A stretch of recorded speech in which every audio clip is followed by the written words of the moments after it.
আচ্ছা, প্রিয় শিক্ষার্থী, আসসালামু আলাইকুম।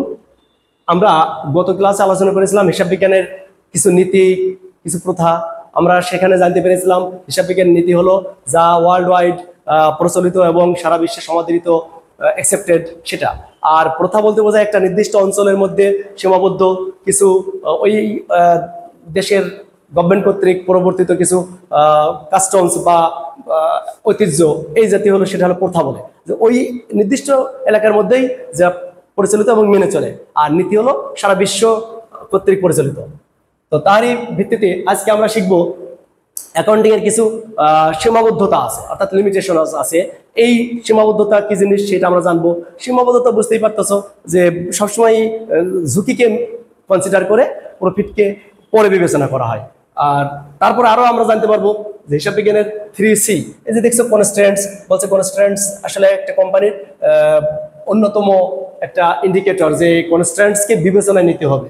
আলোচ্য সূচি আমরা এখানে জানতে পারবো কি হিসাব বিজ্ঞানের সীমাবদ্ধতা, তারপরে হিসাব বিজ্ঞানে বহুল ব্যবহৃত 3C এটা খুবই ভাইটাল একটা টপিকস আমাদের উচ্চতর ডিগ্রি বা শ্রেণীতে পড়াশোনার জন্য। 3C প্রথমে বোঝায় কস্ট প্রিন্সিপালস, কনজারভেটিজম প্রিন্সিপালস, এইরকম।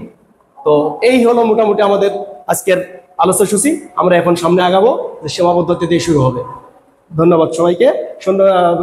সীমাবদ্ধতা আমরা বুঝতেই পারতেছি যে দেখো, সীমাবদ্ধতার প্রথমে বলছে বস্তুনিষ্ঠতার সীমাবদ্ধতা।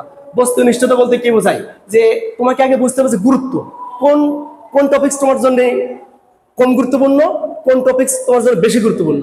তুমি তোমার অপ্রয়োজনীয় তথ্য দিয়ে তথ্যসারি এত ভারাক্রান্ত করে ফেলো, যার কারণে তোমার যে অডিয়েন্স আছে, তোমার যে স্টেক হোল্ডার আছে, আসল তথ্য তোমার নিতেই চাবে না। এত পড়া বিষয়টা এরকম। তাই এই জন্য আমাদেরকে একদম পিন পয়েন্টে, একদম টু দা পয়েন্টে অ্যান্সার করতে হবে। টু দা পয়েন্টে আমাদেরকে তথ্যগুলো লিপিবদ্ধ করতে হবে। যে তথ্যটা গুরুত্বপূর্ণ সেটাকেই লিপিবদ্ধ করতে হবে। এখানকার কথা এটাই। এই একই কারণে ক্রয়কৃত তালা এগুলোকে স্থায়ী সম্পত্তি ধরা যাবে না, এগুলো ফার্নিচার না ধরে সাপ্লাইজ আমরা দেখাবো। এটা হলো বস্তুনিষ্ঠতার নীতি অনুযায়ী। ঠিক তেমনি হিসাব বিজ্ঞানের আরো কিছু সীমাবদ্ধতা আছে। কি বোঝাচ্ছে? রক্ষণশীলতার নীতি। রক্ষণশীলতার নীতি বলতে আমরা বুঝি কি,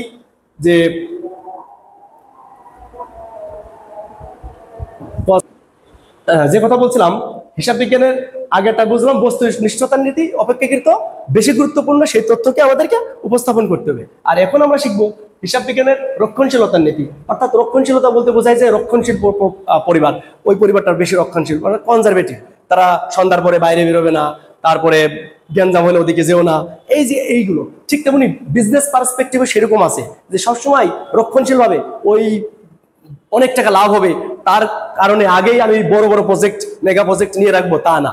আগে লাভটা করো, তারপরে তুমি প্রজেক্টে যাও। তাই এই জন্য বোঝা যাচ্ছে যে ধরে না তোমার লস হবে, এই জন্য সব ক্ষেত্রে আমার লস হতে পারে সেইটাকে বিবেচনা নিতে হবে। এই একই কারণে সম্পত্তি রাজস্বের ক্ষেত্রে সবচেয়ে কম মূল্য যেটা, এই যে সমাপনী মজুত পণ্য, বাজার মূল্য আর ক্রয় মূল্য, আমরা কোনটা দেখাবো?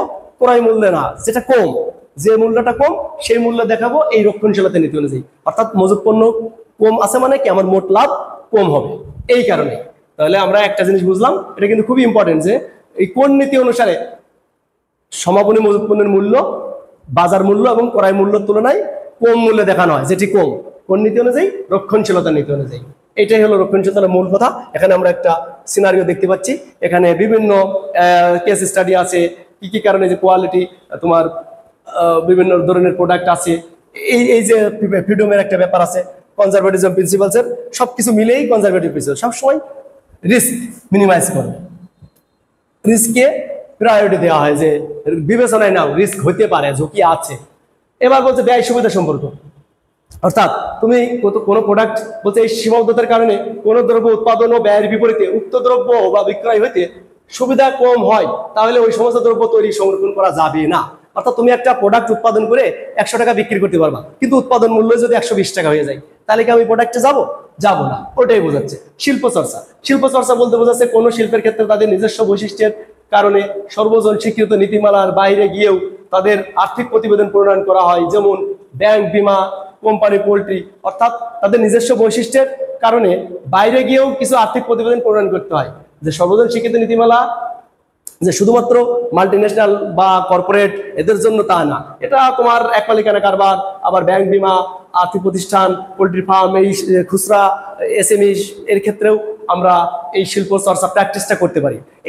এই প্র্যাকটিসটা সব ক্ষেত্রে হয় না, এই প্র্যাকটিসটা এক একটা কোম্পানি ভেদে এক এক রকম হবে, এটাই একটা সীমাবদ্ধতা, যে সকল ক্ষেত্রেই একই প্র্যাকটিস হবে না।